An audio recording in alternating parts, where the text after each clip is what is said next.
এই ছুয়া নবীন বাবুଙ୍କ ବ୍ୟାନର କଣ ପାଇଁ ଚିରୁଛ ବେ? ଆଜି ତମ କାମକୁ ସାରିକି ଆଜି ମୁଁ ଗାଧେଇମି। କେତେ ଶ୍ୱଶୁର ପୁଅ ଦୌଡ଼ା ଶିଖିଛୁ? ଗଲା କୋଡ ଶୋଳ ମୋର ରୋ ରୋ ରୋ ରୋ ଶୋଳ। ଆଜି ତମ କାମକୁ ସାରିକି ଆଜି ମୁଁ ଗାଧେଇମି।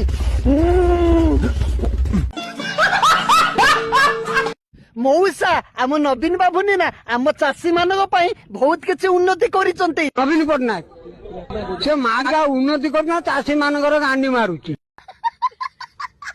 ମଉସା ଆମ ନବୀନ ବାବୁନି ନା ବିହନ ଦଉଛନ୍ତି, ସାର ଦଉଛନ୍ତି, ଆହୁରି କହୁଛନ୍ତି ମାଗଣାର ସବୁ ଛାଡିଦେବେ ବୋଲି। ତମର କଣ ଅସୁବିଧା ହଉଛି ମଉସା? ଚାଷୀ ମାନଙ୍କୁ ଯୋଉ ବିହନ 10 କିଲୋ ବିହନକୁ ମାଗିଆ ଦଉଛି 800 ଟଙ୍କା ନଉଛି, 60% ଗଛ ଉଠୁନାହିଁ।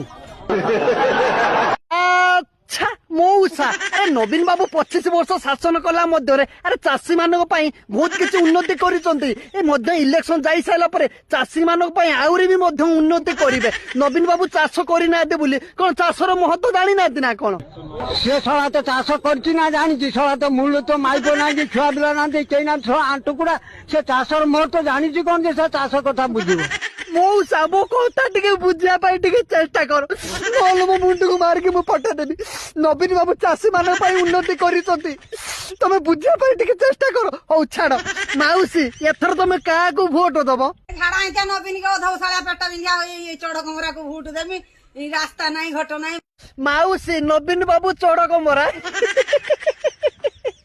ମାଉସୀ ଆକ୍ଚୁଆଲି ଯାହା କହୁଛନ୍ତି ଠିକ କଥା କହୁଛନ୍ତି।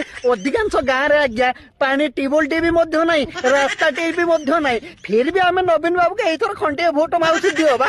ଏ ମାଧୁର ଚୌଧୁରୀ ଭୋଟ ଦେମି ନା? ଏ ମାଧୁର ଚୌଧୁରୀ ଭୋଟ ଦେମି? ଏ ମାଧୁର ଚୌଧୁରୀ ହଉଛି ମାଉସୀ ଆମ ନବୀନ ବାବୁକୁ ଏମିତି ଖରା ବର୍ଷରେ ଗାଳି ଦିଅନି, ନହେଲେ ପେଟ ବିନ୍ଧିବ। ମାଉସୀ ଏଇଥର ଜୁଡିକିଆ ଶଙ୍କର ଖଣ୍ଡେ ଖଣ୍ଡେ ଲେଖାଇ ଭୋଟ ଦିଅ। ଗୋଟିଏ ଶଙ୍ଖ ବାହାର ରାଜ୍ୟକୁ ଦାଦନ ଖଟିବା ପାଇଁ, ଆଉ ଗୋଟେ ଶଙ୍ଖ ଓଡିଶାର ବିକାଶର ଉନ୍ନତି ପଟକୁ ଏମିତି ନଳି ପୁଟରୁ ଟେକିକି ଧରିବା ପାଇଁ। ଖଣ୍ଡିଏ ଖଣ୍ଡିଏ ଭୋଟ ଦିଅ ବା। ନେତା ରଖିଛି ପଛପଟର କାହାକୁ, ସେ ତାର ହାତ କରିକି ସବୁ ଖାଉଛି, ଆମ ଗାଁ କଥା ବୁଝୁନି।